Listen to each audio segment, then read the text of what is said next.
At a military base baking under the sun, a critical helicopter had sat dead for days. No technician could fix it. Just hours before inspection, a dusty old truck rolled in. Out stepped a limping veteran with a worn cap and toolbox older than the bird itself. A young officer laughed. "Stay out of this, Grand." But what happened next silenced the entire base and reminded them why legends don't need rank. Before we dive in, tell us in the comments, where in the world are you watching from? It had been 3 days since the UH-1Y Venom sat dead on the tarmac at Fort Rayburn Airfield. A sleek multi-million-dollar beast that refused to wake. No matter how many wires were checked, circuits rerouted, or software protocols overwritten. And with a vice chief inspection less than 24 hours away, tempers were flaring, sweat pooling under collarbones, and the tech crews were rotating in shifts like surgeons during triage. Exhausted, frantic, and more desperate by the hour, because every failed restart triggered another diagnostics cascade that locked them out for hours. Every failed boot sank morale further, until officers started whispering rumors that the chopper would be stripped and mothballed.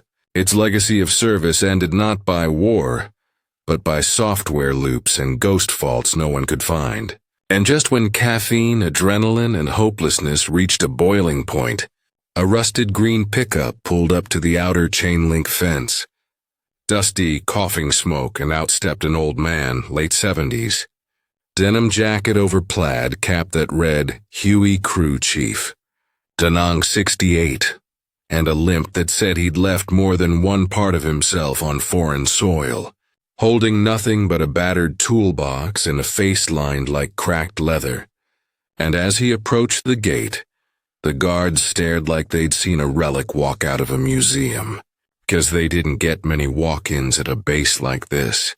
Especially not ones who looked like their grandfathers, and certainly not ones who walked straight up to an active flight line with a BW-2E-era canvas kit and no clearance badge. But the old man just nodded once, handed over a folded paper with an oil stain on the corner. It was a handwritten note from General Keating himself, and it simply said, "Let this man through. He helped build her bones."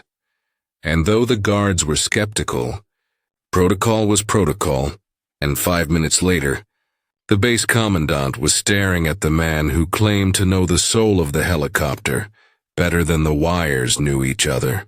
And with no time to waste, they led him across the blazing concrete to Hangar 12, where the beast lay open and exposed like a dissected animal.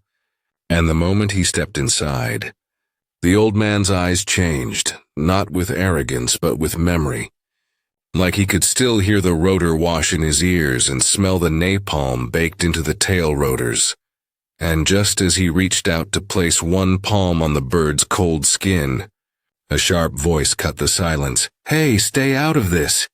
"Grand," said a young officer in a perfectly starched uniform, barely old enough to rent a car, standing stiff with a clipboard and no grease under his nails. "We've got real technicians working on this."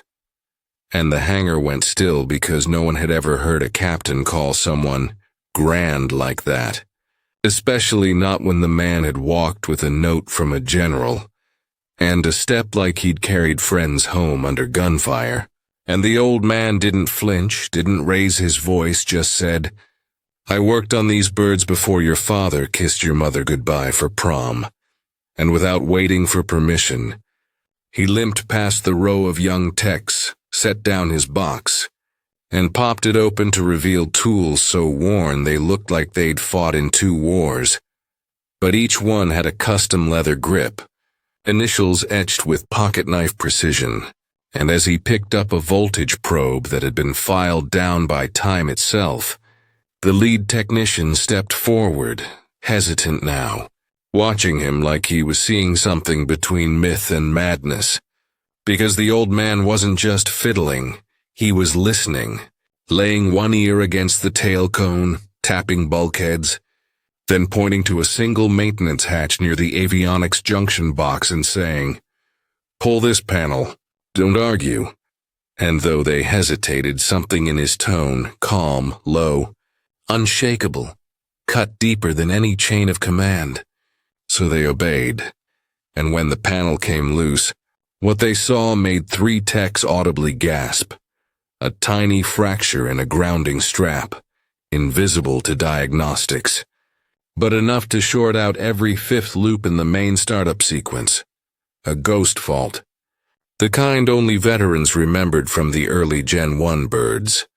And without saying another word, the old man reached into his bag, pulled out a replacement he'd handmade from copper braid and canvas tape decades ago, and as the others watched, stunned, he slid it in with fingers that trembled only slightly, then tightened the screws like a surgeon sewing muscle back to bone, and when he finally said, "Try her now," the lead tech looked to the officer, who didn't speak, just nodded once, and the switch was flipped, and for a moment, there was nothing but the hum of waiting. But then the engine caught, whirled and roared to life like a sleeping dragon, blades spinning slow, then fast, then blinding, and the whole hangar filled with the thumping heartbeat of a war machine reborn. And the silence that followed was deafening, everyone staring as if resurrection had just occurred. And one by one the technicians stepped back, not in fear but in reverence, because it wasn't just about fixing a bird. It was about what had walked in and reminded them why they existed.